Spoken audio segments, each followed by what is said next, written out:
డిటరియేట్ అయ్యింది అనేది. అంటే మీరు వచ్చింది ఏంటంటే నీకు ఆదాయం 100 రూపాయలు వస్తుంది.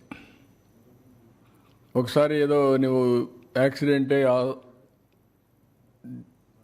నీ జాబ్ కూడా పోలేదు, కట్ చేశారు, నువ్వు 1000 రూపాయలు అప్పు చేసావు, ఏమవుతుంది? కట్టాలి కదా వడ్డీ. ఎవరు కడతారు? అదే జరిగింది ఇక్కడ.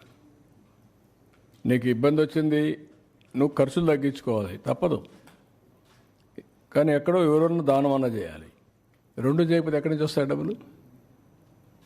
ఇష్టానుసారం ఖర్చు పెట్టి ఇష్టానుసారంగా దుర్వినియోగం చేసి రాష్ట్రాన్ని అధోగతి పాలు చేశారు.